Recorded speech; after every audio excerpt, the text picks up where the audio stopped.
Ouais, déjà, ça va arriver là.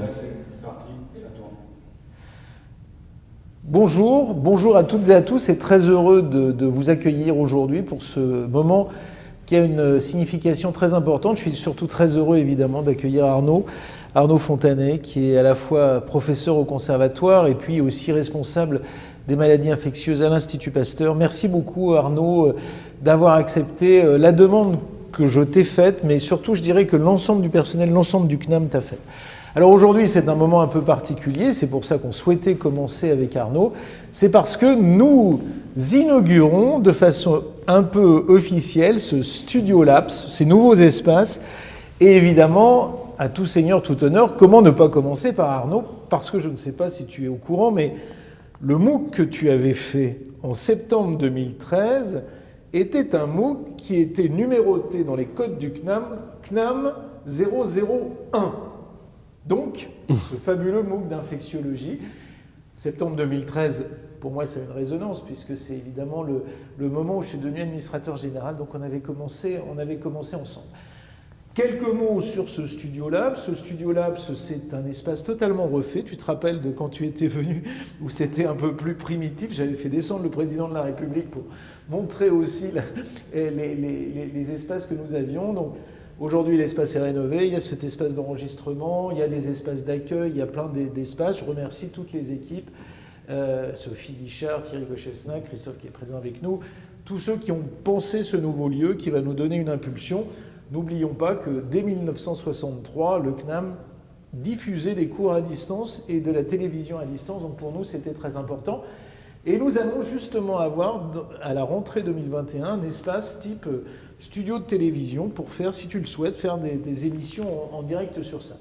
C'est l'occasion de saluer ce que tu avais été le premier à faire, c'est-à-dire notre initiative des MOOC, ton MOOC en particulier sur l'épidémiologie avait été un grand succès à la fois, je dirais, en termes d'audience, mais aussi en termes de contact et de partenariat avec les établissements d'enseignement supérieur. Et puis surtout, évidemment, nous souhaitions commencer, installer, inaugurer ces nouveaux espaces avec toi et lancer cette conférence. Cette conférence, c'est One Year After.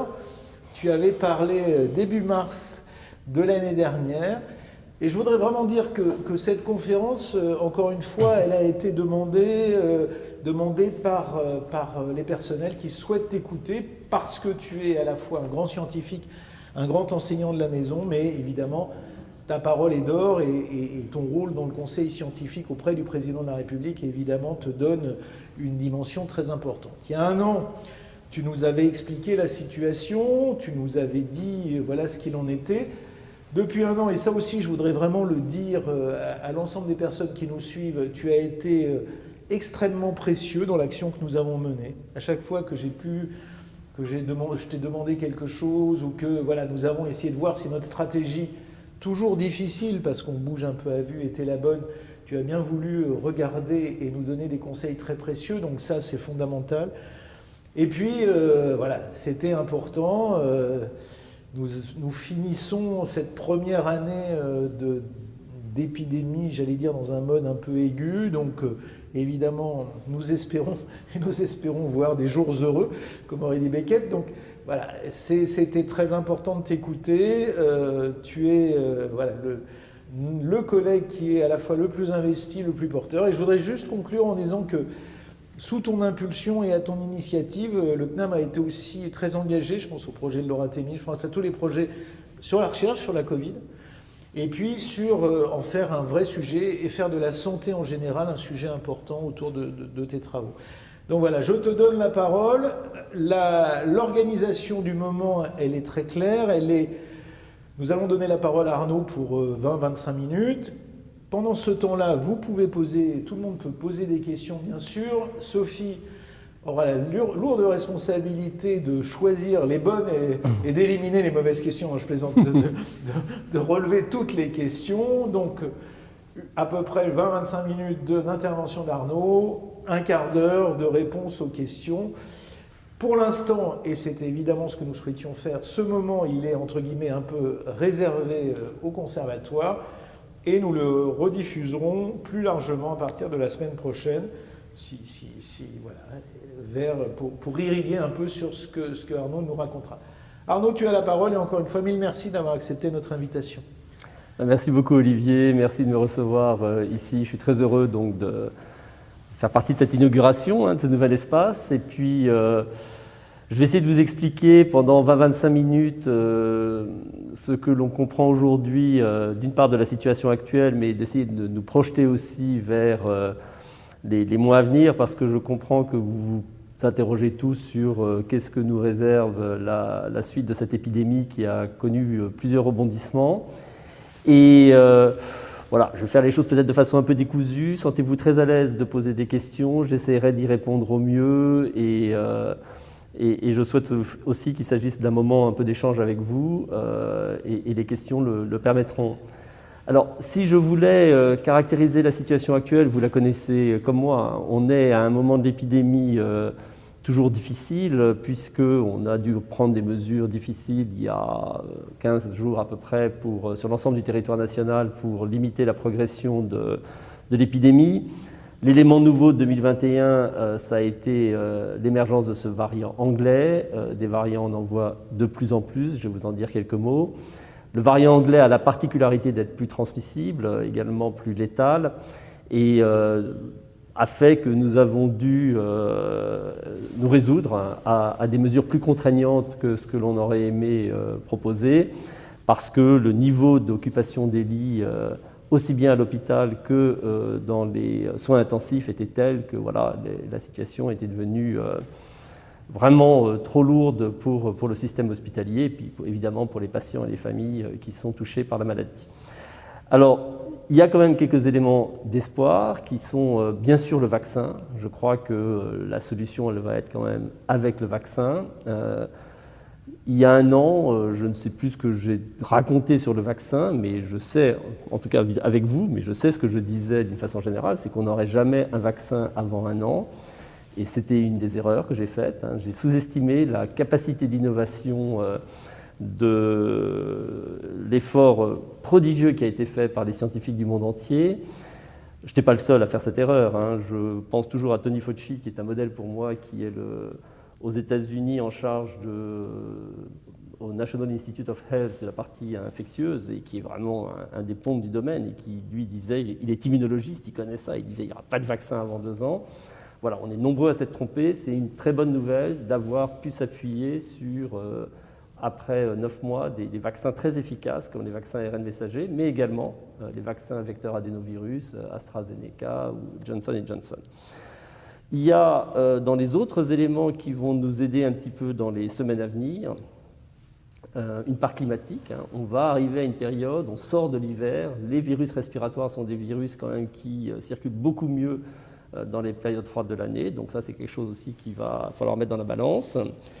Et puis il va y avoir également de nouveaux outils qu'on va pouvoir utiliser, et je vais vous parler en quelques mots des autotests, qui sont donc des tests qu'on va pouvoir s'administrer, qui sont déjà disponibles en pharmacie, et nous permettront de savoir si on est en tout cas contagieux ou pas au moment où vous faites le test, et qui pourrait avoir un impact sur notre façon de réguler nos contacts sociaux, et également à la reprise à l'automne prochain pour les cours. C'est peut-être un des outils dont on disposera pour nous aider.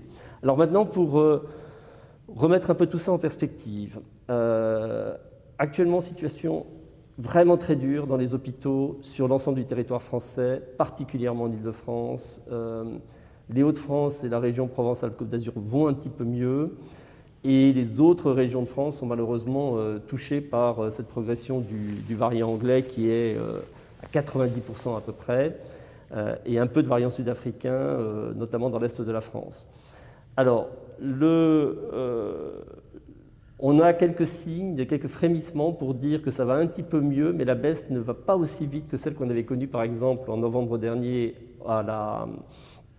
au moment de la deuxième vague, où vraiment, avec le virus historique, on avait réussi à casser la courbe épidémique avec des mesures de restriction fortes. Cette fois-ci, on sent que c'est plus difficile. Je pense que ça traduit aussi en partie l'extrême lassitude de la population, qui n'en peut plus de ces mesures qui durent maintenant depuis 1 an. Et ça se comprend bien sûr, et en même temps, il faut se rendre compte que Il va être nécessaire de tenir encore 2 mois parce que, comme je le disais, les vaccins vont nous aider, mais leur efficacité à l'échelle populationnelle pour ralentir la circulation du virus ne se fera sentir probablement qu'à partir de la fin du mois de juin. Alors, qu'est-ce qu'on peut attendre des vaccins? Aujourd'hui, on a près de 20% de la population française qui a été vaccinée, essentiellement les fragiles, ceux qui, s'ils étaient infectés, allaient faire des formes graves de la maladie. Ça va se traduire à partir de la mi-mai par une baisse de 50% des hospitalisations, parce que les personnes fragiles auront été protégées, ce qui est déjà très bien. En revanche, l'impact qu'on peut avoir sur la circulation du virus, sur la dynamique de l'épidémie, on ne le sentira que plus tard. Et si on regarde l'expérience de nos collègues en Israël et au Royaume-Uni, c'est plutôt à partir de 50-60% de la population vaccinée que l'impact de la vaccination sur la circulation du virus se fait sentir. Alors, comme je le disais, on est actuellement à peu près à 20%. On peut s'attendre à la fin mai à être 40% et fin juin, on pourrait atteindre ces 50-60% qui seraient requis pour qu'on ait un impact sur la circulation du virus, mais pas avant. Ce qui veut dire que dans la période qui vient, il ne va pas falloir tout lâcher trop vite. Alors le gouvernement, comme vous le savez, réfléchit actuellement à la réouverture des écoles, il réfléchit à la réouverture de certains lieux publics. Ça va être fait de façon graduelle. Olivier Véran a annoncé hier soir, peut-être de façon territorialisée, en fonction de la dynamique de l'épidémie selon les régions. Mais il faudra rester prudent pour 2 mois parce que, comme je vous le disais, le niveau de vaccination n'est pas encore suffisant. C'est là où pourront intervenir d'autres mesures, ces fameux autotests qui pourraient avoir une application dans certains lieux précis, les écoles par exemple. Sachez qu'en Autriche aujourd'hui, les enfants du primaire sont testés 2 fois par semaine, en Angleterre aussi. Et en Autriche, l'adhésion est de 98%. Ça a très bien marché. Ça leur permet de garder les écoles ouvertes alors qu'ils ont une épidémie qui est vraiment en hausse, un peu comme l'Allemagne, alors qu'ils avaient vécu une période de confinement très longue. Je ne sais pas à quelle vitesse il sera possible de déployer ces autotests dans les écoles dans les jours qui viennent, mais je pense que ce serait le bon moment d'expérimenter ces autotests, sachant que la rentrée, en septembre prochain, eh bien, les autotests dans les écoles, le primaire et le secondaire, pourraient jouer un rôle très important le temps que l'on passe à la vaccination des enfants, qui va être un autre sujet. Aujourd'hui, on a beaucoup parlé de la vaccination des personnes fragiles. On va élargir la vaccination à partir de juin à l'ensemble de la population adulte. Et se posera la question, à partir de l'automne, de vacciner les enfants, parce que si vous laissez le virus circuler librement chez les enfants, eh bien, ce seront des sources possibles d'introduction du virus dans les foyers et des personnes qui n'auraient pas encore été vaccinées. Parce que, autre sujet, on comprend aujourd'hui qu'il y a encore 20% de la population qui est très réfractaire à la vaccination. Alors, pour les enfants, et clore ce chapitre, on a des premières données de Pfizer qui indiquent que le vaccin marche extrêmement bien chez les adolescents, avec des réponses qui sont plus fortes que celles qu'on avait observées chez les adultes, et probablement sera très bien toléré. Et les essais sont en cours avec des populations de l'âge de 6 mois à 18 ans, dans différents types de configurations, mais pour savoir si d'abord ces vaccins seront parfaitement tolérés, car il faudra, particulièrement pour les enfants qui ne font pas des formes graves de la maladie, que ce vaccin soit très bien toléré pour être utilisé. Et puis ensuite, on verra son efficacité, mais là, on n'a pas beaucoup d'inquiétude, on pense que le vaccin sera très efficace. Ça, c'est pour un déploiement dans la population des enfants. Alors, de là vous dire, est-ce que ce sera 12 ans, 18 ans, est-ce que ce sera 5 ans, 18 ans, est-ce que ce sera 6 mois, 18 ans, c'est trop tôt, mais il faudra songer à vacciner les enfants à la rentrée. D'ici là, l'autre question qui va se poser, c'est évidemment la vaccination de la population générale, hein, adulte, à partir de la mi-juin. Et là, je ne peux que vous encourager à vous faire vacciner. Alors, on a des informations qui nous montrent aujourd'hui qu'effectivement, les vaccins ARN messagers sont extrêmement efficaces. Ils vous protègent aussi non seulement contre les formes graves de la maladie, mais contre la plupart des formes cliniques bénignes, et vous évite d'être infecté et de transmettre. Sur les vaccins qu'on appelle à vecteur adénovirus, c'est AstraZeneca, c'est Johnson & Johnson, c'est Sputnik, l'efficacité est un peu moins bonne, mais protège à 100% contre les formes graves, et c'est ça le plus important, hein, c'est que vous êtes protégé à 100% contre l'hospitalisation, c'est ce qu'on souhaite, protège peut-être un peu moins bien contre la transmission, mais bien sûr, le gros débat aujourd'hui tourne autour des effets indésirables.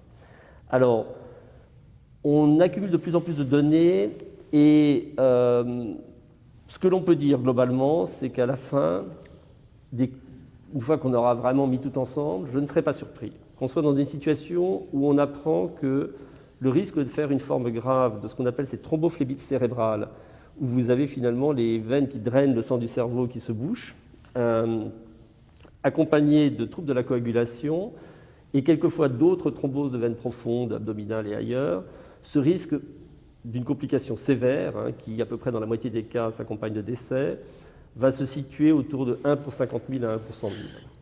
Alors si vous avez plus de 50 ans, il n'y a pas photo, le risque d'être infecté par le coronavirus et de faire une complication grave est beaucoup plus élevé que le 1 pour 50 000 ou 1 pour 100 000 de faire une thrombophlébite cérébrale avec coagulation intravasculaire disséminée. Et là, je pense que vraiment, il n'y a pas photo.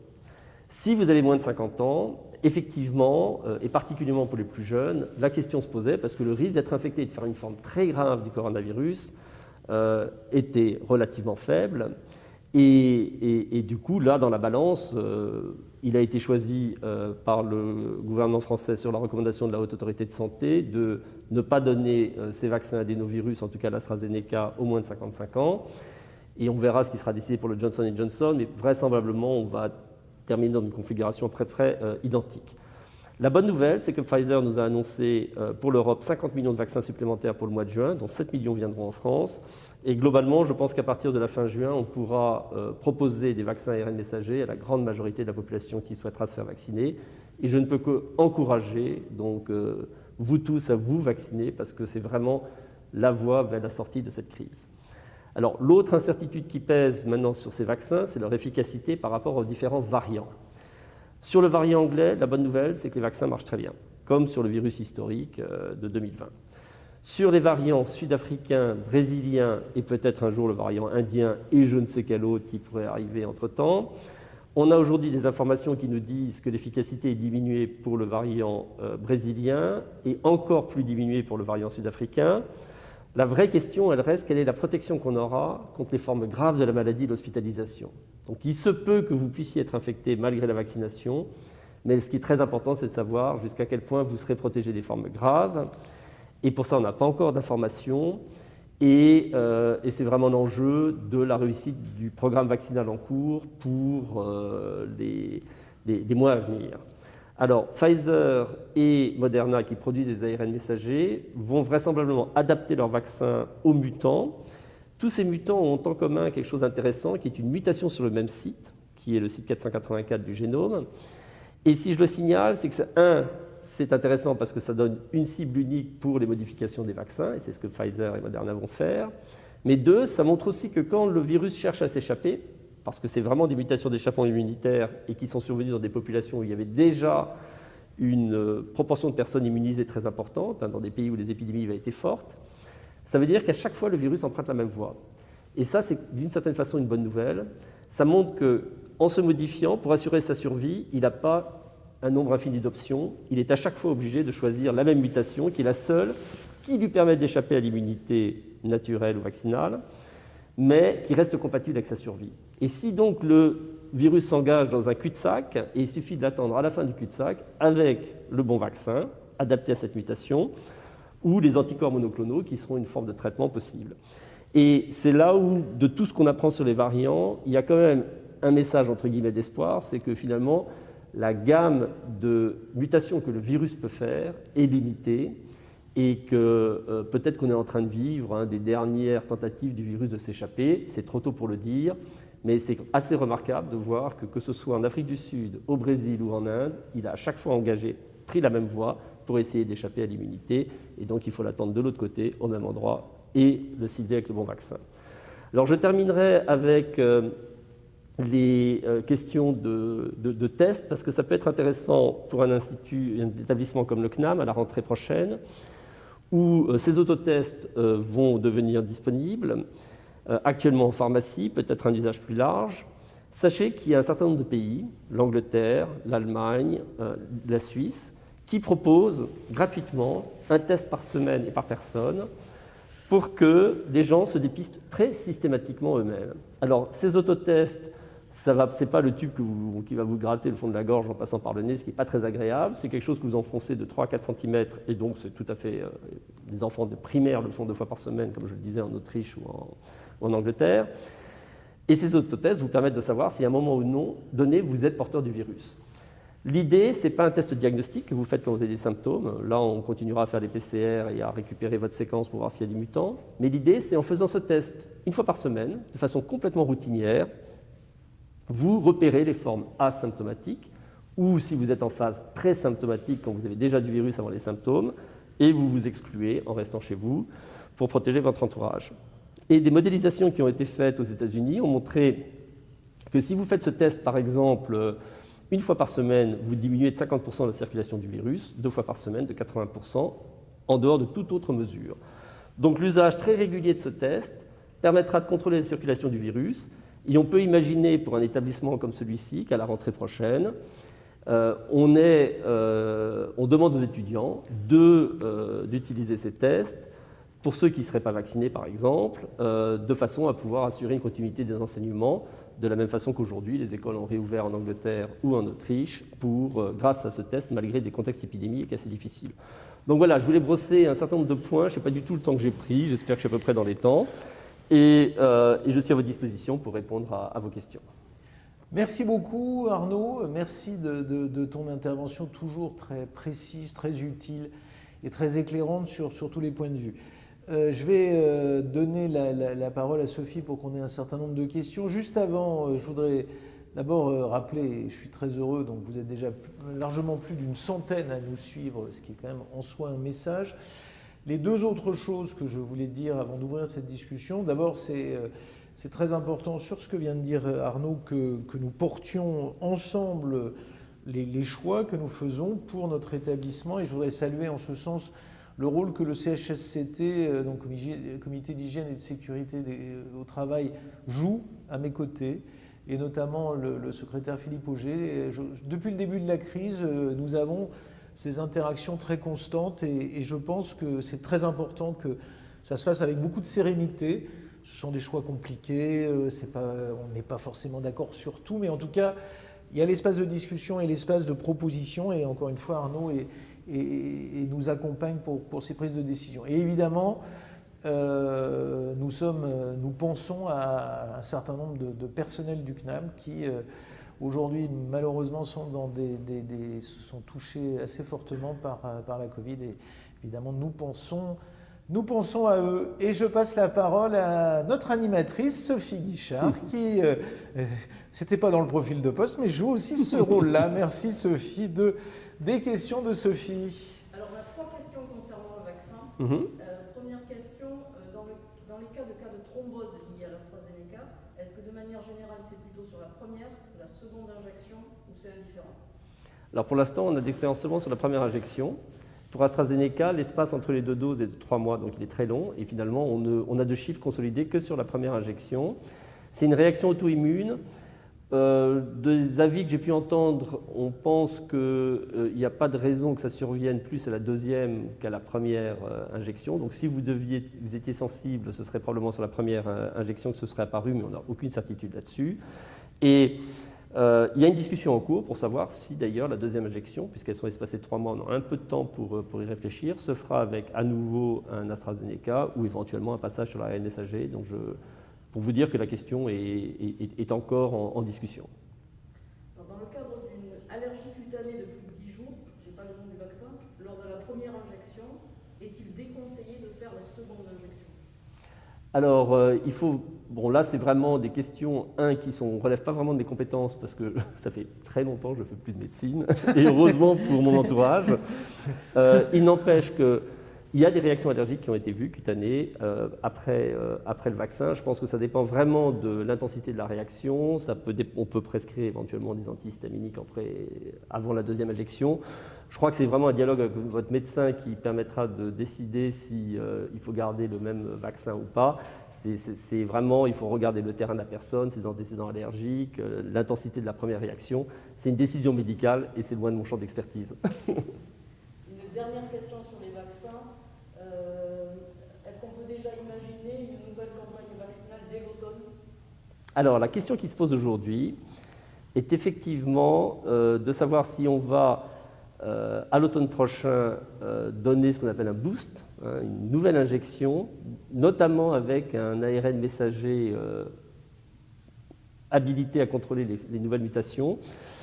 Et je ne peux pas encore vous répondre, mais c'est vraiment dans les questions qui sont actuellement posées.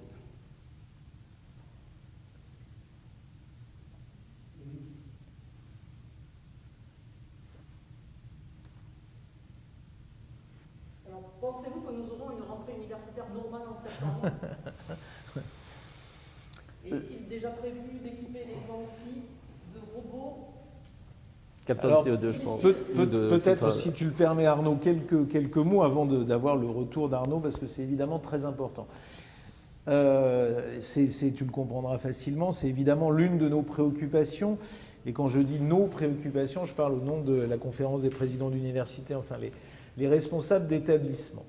Aujourd'hui, et je profite de cette occasion pour parler effectivement à l'ensemble de ceux qui font vivre le CNAM, nous sommes sur un scénario, j'allais dire, d'une rentrée semi-normale. C'est-à-dire que le message que nous faisons passer, c'est que, évidemment, la rentrée ne sera pas totalement normale, parce que, comme tu l'as rappelé, nos publics ne seront pas tous vaccinés. Je pense évidemment aux jeunes, voire aux moins jeunes, mais en tout cas, il y aura un certain nombre de difficultés. Il y a la piste des autotests qu'il va falloir mettre je dirais en marche, qui va être quelque chose d'important. Puis je dirais aussi, voilà, nous savons qu'il risque d'y avoir peut-être de nouveaux variants, enfin ce qu'Arnaud Fontanet a raconté. Donc nous, le choix que nous faisons collectivement en tant que président d'université, que nous faisons passer en interne dans nos établissements, c'est d'aller vers une rentrée, j'appellerais semi-normale, donc plus de présentiel, bien sûr, qu'aujourd'hui, où nous restons sur la règle des 20% et des jauges à 50%, 20% de la présence de nos élèves étudiants ou auditeurs et 50% des jauges par espace. Donc évidemment, d'aller plus loin. Cela dit, c'est encore une fois l'occasion de rappeler deux choses. C'est de rappeler que, évidemment, nous souhaitons qu'il y ait le plus possible de présentiel, le plus possible de vie des sites, parce que derrière, c'est la vie des sites universitaires, et qu'en même temps, les règles de prudence maximale s'imposent à nous, notamment, alors on n'est peut-être pas sur le scénario de un cas, une fermeture comme dans les classes, mais en tout cas, évidemment, d'une grande vigilance. Et ça nous permet de mettre en lumière aussi ce qui est l'une des forces du CNAM, c'est notre capacité à être, comme nous le montrons aujourd'hui, très réactif en termes d'enseignement distanciel et donc évidemment d'être de plus en plus à la pointe. Et je crois qu'aujourd'hui, on peut le dire, avec le plan d'investissement FOD, avec un certain nombre d'outils, le CNAM est vraiment à la pointe. Donc voilà, c'est un peu ce que... Arnaud, corrige-moi ou complète-moi. Bon, je vais plus parler de l'épidémiologie et je crois qu'il faut comprendre, d'une part, c'est la situation sera quand même très différente à l'automne prochain. On peut compter que, soit par infection naturelle, soit par vaccination, plus de la moitié de la population aura été déjà immunisée. Et ça va quand même peser dans le risque d'avoir des épidémies qui se déclenchent. Deux, on sait quand même beaucoup mieux aujourd'hui se protéger. Se rajoute à l'ensemble des mesures barrières qu'on connaît quand même l'importance de l'aération. Il faut vraiment insister là-dessus. Alors, elle n'est pas toujours possible partout. Après, quand vous êtes dans des espaces de très grande taille, la densité des aérosols potentiellement contagieux est quand même très diminuée. Donc, c'est à mettre aussi en perspective avec la taille du lieu où les étudiants reçoivent l'enseignement.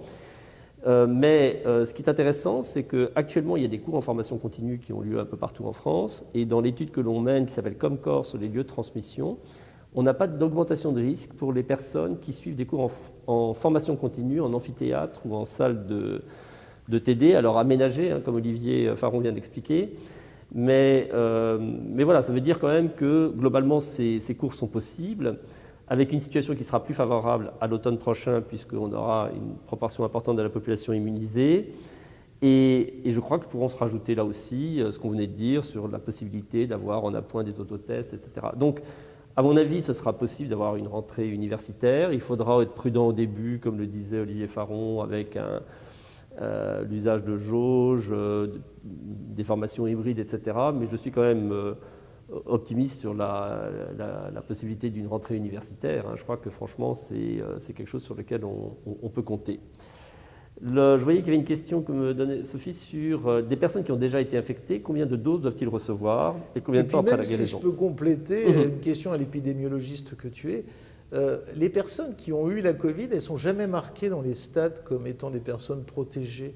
Comme on est déjà deux ici avec Guillaume à avoir eu la Covid, non, nous sommes des barrières aussi ou des remparts. Alors vous êtes partiellement protégé, on ne sait pas pour combien de temps. Non, protège les... Oui, c'est ça. On ne sait pas pour combien de temps, ça dépend de la sévérité de la forme que vous avez eue. Si vous avez une forme sévère, vous êtes protégé plus longtemps que si vous avez une forme bénigne. Et on n'a pas encore assez de recul pour dire combien de temps nous protègent il n'y a pas simplement les anticorps, mais il y a également les autres composantes du système immunitaire qui ont été stimulées à l'occasion de cette infection, combien de temps vous serez protégé. Ce qu'on sait aujourd'hui, c'est que vraisemblablement la protection associée au vaccin est meilleure que celle de l'infection naturelle. Donc c'est une bonne nouvelle aussi pour l'ensemble. Et par rapport à la question qui était posée, c'est si vous avez déjà été infecté, vous n'avez besoin que d'une seule dose. Et c'est peut-être la meilleure combinaison. C'est-à-dire qu'une infection suivie d'une dose est ce qui vous apporte aujourd'hui la meilleure protection contre le risque d'être infecté à nouveau. Avec une dose, on recommande simplement d'attendre au moins 3 mois après l'infection pour se faire vacciner. Mais c'est la combinaison gagnante aujourd'hui. Alors que penser du vaccin chinois Sinovac, qui paraît peu efficace alors qu'il semble être la stratégie principale des pays du Maghreb? Donc, on manque malheureusement d'informations sur l'efficacité des vaccins qui ont été produits en Chine et qui ont effectivement été beaucoup utilisés un peu partout dans le monde. La Chine, d'ailleurs, de façon assez intéressante, a donné beaucoup plus de vaccins à l'extérieur qu'elle a commencé à vacciner sa propre population. Alors c'est vrai qu'ils ont un système de contrôle de l'épidémie qui a été extrêmement efficace, de façon assez coercitive. Et du coup, ils ont utilisé leur vaccin finalement un peu dans ce qu'on appelle aujourd'hui de la diplomatie sanitaire, qui est une façon d'aider des pays en leur proposant les vaccins qu'ils avaient conçus. Ce qu'on a aujourd'hui d'évaluations qui ont été faites sur le terrain des vaccins chinois montre qu'ils sont à peu près 50% efficaces contre les formes cliniques banales, et c'est vrai pour Sinovac comme pour d'autres. Ça pourrait être plus problématique par rapport à des variants associés à des échappements, et là on parle du variant brésilien par exemple, ou du variant sud-africain. Donc efficacité un peu inférieure, pas d'essais randomisés contrôlés qui nous permettent d'avoir des chiffres solides. Et d'ailleurs, le directeur du CDC chinois a la semaine dernière fait une allocution assez étrange où il disait qu'effectivement leur vaccin serait peut-être moins efficace que ce qu'ils avaient pensé au début. On n'a pas su très bien comment interpréter, c'est assez inhabituel de la part des dirigeants chinois de faire ce type de mea culpa, donc voilà. Alors, une question d'une collègue qui vous remercie pour votre investissement et qui indique qu'elle a été vaccinée il y a un mois, première dose AstraZeneca. Quel est le pourcentage de protection à ce jour? Alors, elle est comme moi, un mois AstraZeneca. Pour la petite histoire, on passe quand même 24-36 heures, pas très agréable après. Alors ça va, moi ça ne m'a pas empêché de continuer mes activités, mais bon, on le sent passer. La protection qu'on a, ce qui nous importe, nous, c'est vraiment la protection contre les formes graves. Elle est 15 jours après une première injection d'AstraZeneca, vous êtes protégé à 85% contre les formes graves. C'est ce que nous ont montré les données du Royaume-Uni et d'Écosse, où ils ont utilisé beaucoup AstraZeneca chez des personnes de plus de 60 ans, puisque c'était eux qui les donnaient en premier dans ce public-là. Et donc voilà, on est déjà quand même protégé à diminution de 85% du risque d'une forme grave. Et après la deuxième injection qui interviendra donc 12 semaines plus tard, là on a une protection à 100% contre les formes graves et une très bonne protection contre les formes mineures. Et alors une question qui intéresse tout le monde, est-ce que vacciner sera obligatoire pour partir en vacances cet été, notamment à l'étranger? Tout dépendra des politiques des pays qui vont choisir ou pas. Ce qui est intéressant, c'est que Aujourd'hui se met en place, vous allez voir à l'échelle de l'Union européenne, on va avoir un pass qu'ils appellent, alors, la traduction littérale, ça serait un pass numérique vert, qui est de la traduction littérale de l'anglais, qui dira sur votre smartphone si vous avez été soit infecté parce que vous avez une sérologie positive, qui dit donc que vous avez été infecté, soit que vous avez fait récemment un test PCR négatif, soit que vous avez été vacciné. Et ce pass va être utilisé très vraisemblablement par les compagnies aériennes pour permettre l'accès aux avions. Et dans certains pays, pourrait être utilisé pour avoir l'accès à des lieux publics. Donc on ne sait pas encore, parce que chaque pays décidera comment il va l'utiliser, mais vous voyez, ils mettent en place un pass commun à l'ensemble des pays européens, de façon à ce qu'on ne soit pas dépendant de la technologie d'un pays ou quoi que ce soit. Ce sera quelque chose qui sera utilisable partout en Europe.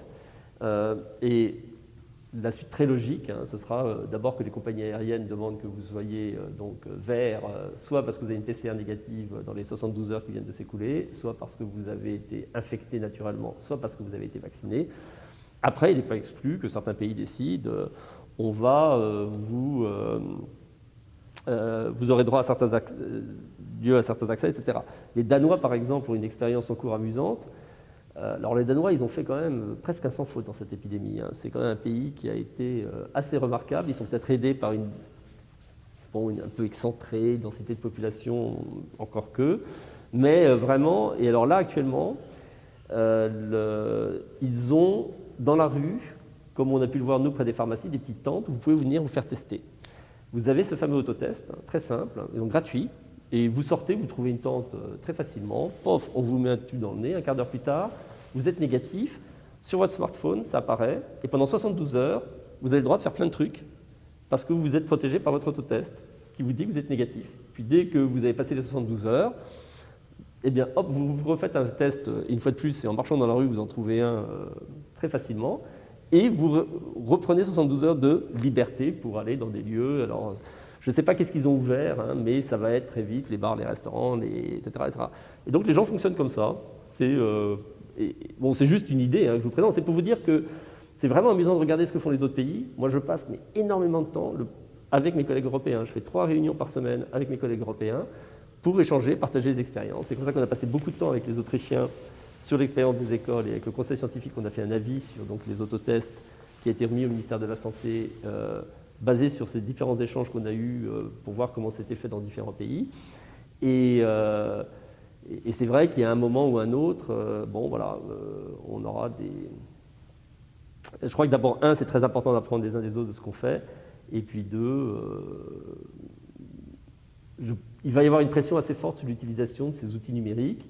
Ça va être un débat de société assez compliqué et qui pour l'instant ne s'est pas ouvert en France parce que trop peu de gens ont été vaccinés, donc c'est prématuré pour le faire, parce que si vous commencez à donner des droits à des gens qui ont été vaccinés alors que tout le monde ne peut pas être vacciné, ça ne va pas passer. Mais quand on va arriver au mois de juin où des vaccins seront disponibles pour à peu près tout le monde, parce qu'il y aura vraiment un gros arrivage de vaccins fin juin, eh bien, je ne serais pas surpris qu'on commence à conditionner l'accès à certains lieux, parce qu'il y a aussi, de la part des personnes qui, par exemple des propriétaires de bars et de restaurants, qui vous disent « Attendez, si moi vous me dites que pour ouvrir mon bar et restaurant, il faut que je vérifie les passes des personnes, je suis prêt à le faire. Pourquoi pas ?» Donc il faut écouter tout le monde, il faut faire un débat collectif de société. Ce n'est pas des questions simples, mais à partir du moment où l'accès au vaccin sera possible pour tous, je suis quasi sûr que ces questions se poseront, en tout cas elles se posent partout en Europe. Tous les pays ont les mêmes débats et il faudra que nous, collectivement, on choisisse où on se positionne. Je ne serai pas capable et je ne suis pas compétent pour vous dire quelle est la bonne solution, mais je suis assez convaincu que ce débat aura lieu. Et dernière question, faut-il s'inquiéter du variant brésilien et que pensez-vous de la situation au Brésil et en Inde? Alors, la situation au Brésil comme en Inde est extrêmement grave, extrêmement sérieuse. Ils ont des variants qui sont capables d'échapper à l'immunité acquise lors d'une première infection. C'est des pays qui avaient connu des épidémies très fortes en 2020. On avait parlé beaucoup du Brésil, on avait très peu parlé de l'Inde, mais quand on regarde les enquêtes de sérologie, on se rend compte que dans plusieurs régions indiennes, plus de la moitié de la population avait été infectée en 2020, et ça a été quand même très très peu su.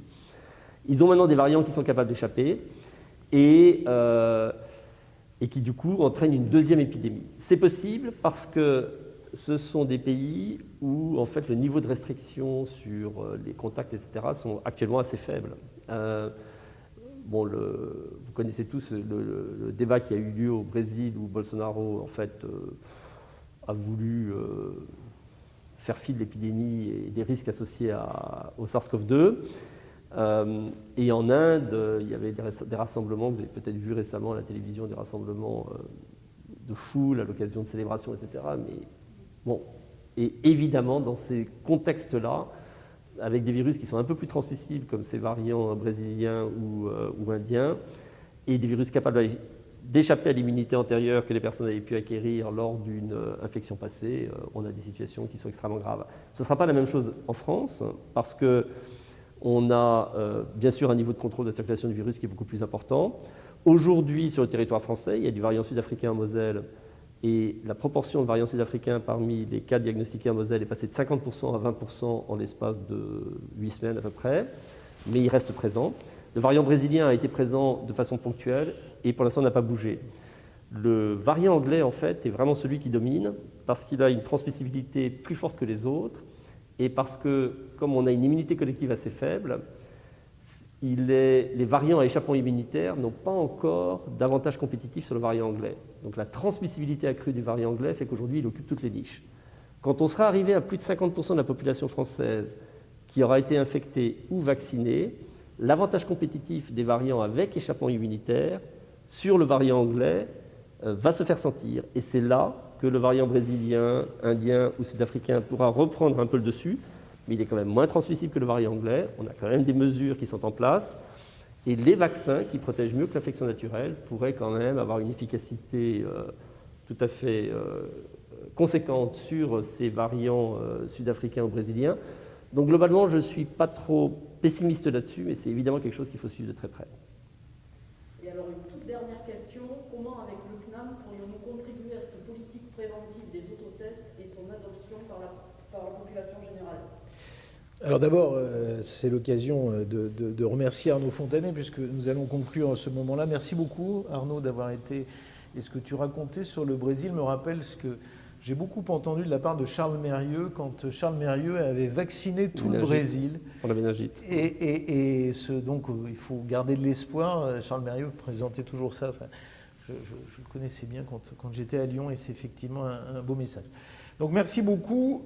Sur la question qui est posée, deux réponses, et je crois que c'est les mots qu'on peut avoir de conclusion. D'abord, encore une fois, sur les autotests, et je salue les chercheurs du CNAM qui travaillent, qui commencent à produire des choses, donc je crois que tout passe par la recherche, et ce n'est pas Arnaud Fontanet qui me démentira, c'est cet investissement sur une recherche qui est à la fois très théorique, mais aussi très, j'allais dire, à la limite de la R&D, à la limite de la recherche-action sur comment on utilise les tests. Donc, encore une fois, tout passe par la compréhension de tout ce qui se passe autour, évidemment, du virus. Puis la deuxième chose, je crois qu'on est au CNAM assez exemplaire sur notre envie de chercher des bonnes solutions. Je renvoie tout le monde à ce superbe distributeur de gel hydroalcoolique qui a été produit par une start-up du CNAM, qui au départ faisait des boules d'huile bronzante, enfin d'huile pour se bronzer, qui est passé au gel hydroalcoolique. Start-up qu'on incube ici et qui a fait un superbe truc qu'on a mis à l'entrée, superbe distributeur qu'on a mis à l'entrée. Donc soyons imaginatifs et puis surtout, je crois que c'est le message qu'Arnaud Fontanet a délivré. Soyons exemplaires. Si on est exemplaire, c'est pour nous, c'est pour les autres. Et évidemment, les gestes barrières, je connais la lassitude, Arnaud Fontanet l'a rappelé, mais voilà, tout passe par notre comportement individuel et je crois que, en tout cas c'est le bilan que j'en fais au bout d'une année, il y a eu très peu de cas de non-respect, donc c'est à contrario raconter que nous avons essayé de faire que notre établissement ne traverse pas trop mal la période qui a été la nôtre et c'est tous ensemble que nous avons pu le faire, donc voilà, et puis... suivons Arnaud, peut-être pas l'été, mais en tout cas la rentrée sera plus belle et on en retrouvera les beaux jours. Donc merci à toutes et à tous de nous avoir suivis, merci à tous, à Sophie, Christophe, toutes les équipes qui l'ont monté et un merci tout particulier à Arnaud Fontanet pour s'être prêté au jeu. Merci beaucoup, merci, bon après-midi, merci beaucoup.